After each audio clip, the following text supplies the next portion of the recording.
anything I can do? You just say the word. I'm not gonna put her in power armor. That's just ridiculous.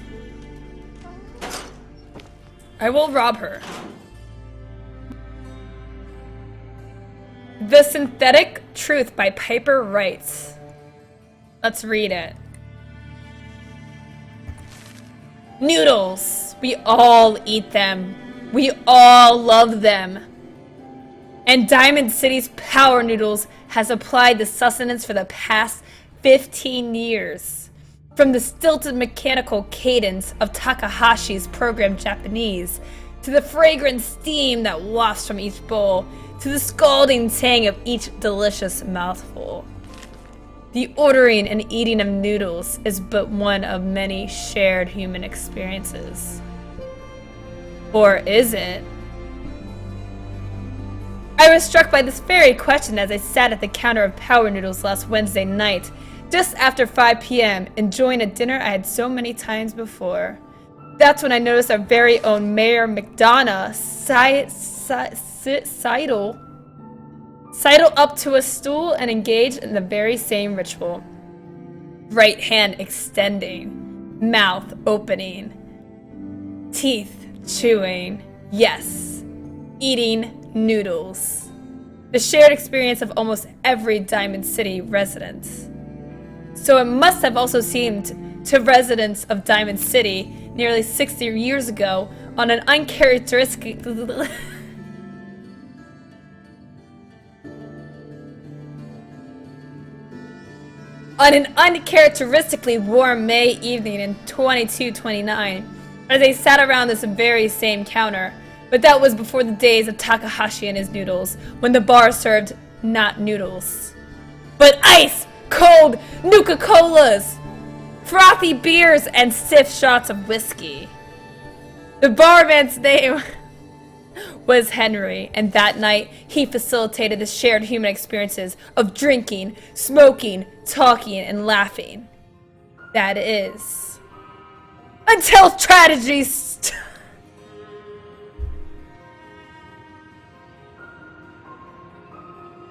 Damn it, that was gonna be so good. Until tragedy struck. Dun dun dun! There aren't many among us. I can't look at chat. Chat, please. There aren't many among us who are... I'm losing it, guys. Guys, calm down, everybody. There aren't many among us who are even old enough to remember that evening, although some of the city's ghoul residents certainly could have, had they not been forcibly removed thanks to Mayor McDonough's anti-ghoul decree of 2282. But there is one person among us. I have the giggles. Damn it, you guys. You're ruining it, okay? Shh. There's one person among us who does remember distinctly the events of the evening. Respected matriarch Eustace Hawthorne, who recounted her story in a public occurrences exclusive interview. Oh, I was there, all right. Sitting right at the bar, sure, as you're sitting in front of me now. 22 years old or so, and just looking to have a good time. I was safe behind the wall. We all were. So, what was the harm? And let me tell you that Mr. Carter made it easy. He came into town earlier that day, said he was from out west. Somewhere.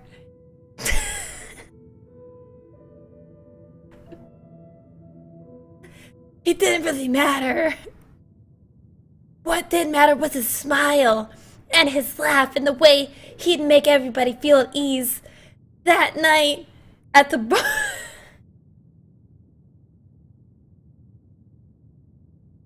That night at the bar, we all just sort of crowded around him. Everybody wanted to... Guys, seriously, I can't look at chat. That night at the bar, we all just sort of crowded around him. Everybody wanted to exchange a word or hear about the state of the Commonwealth. Mr. Carter, he was all too happy to oblige. It was just so wonderful until it wasn't. Eustace continued her account of that evening.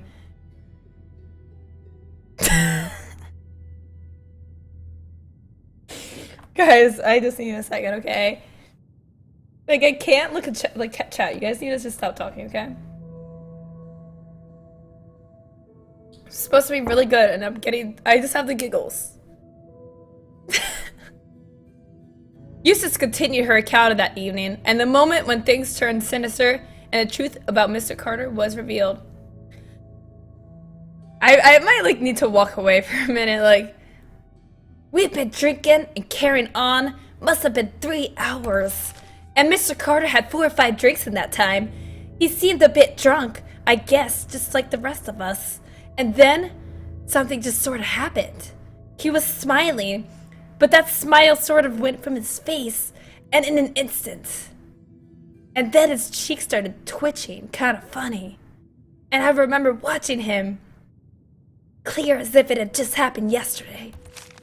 He reached inside his coat, took out a revolver, and then BLAM! He shot Henry, the barman, right in the head. Didn't hesitate, didn't show any emotion. Mr. Carter killed Henry as casually as if we were paying him for a drink. But his cheek never stopped twitching. Let me tell you, all hell broke loose after that. What Eustace is describing is, of course, is the infamous event known Seriously, you just made my day. Oh my gosh. It's not even popping up on my end. I don't even know what that is. It's not even popped up on my end. I gotta finish this. When Eustace is describing is, of course, oh no, is the infamous event known as the Broken Mask, when the people of the Commonwealth learned for the first time that the Institute, the shadowy scientific organization responsible for the creation of combat androids, had actually succeeded in creating a model so advanced it could effortlessly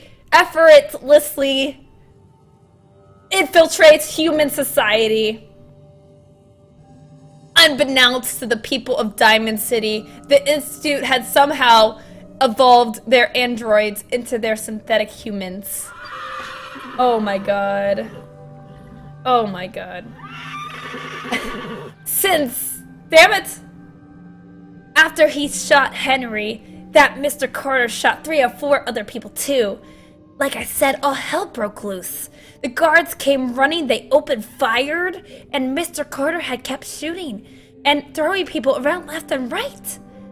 Finally, those guards put him down. Seemed like they had killed a man who had flipped his lid, gone crazy, and he lay there like a dead crazy man, sure enough.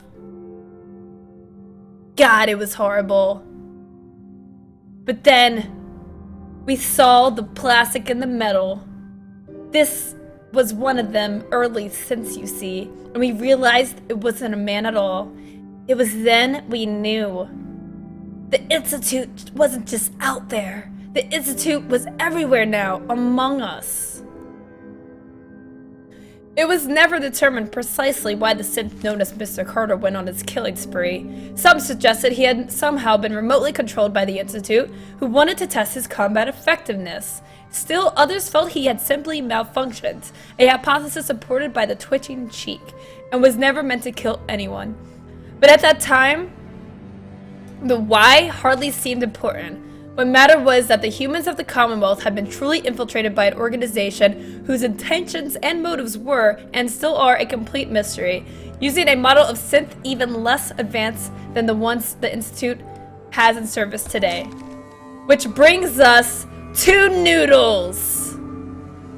Specifically, the noodles consumed by Mayor McDonald last Wednesday night in the same spot that Mr. Carter, the synth, went haywire and mercilessly killed several people after spending hours sharing an experience the people of Diamond City assumed was reserved for members of the human race. God damn it, Jack Earl. They were wrong. Are we? Are we?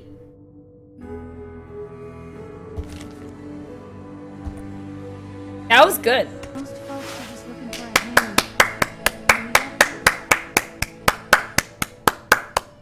That was honestly the best piece of lore that I've read in this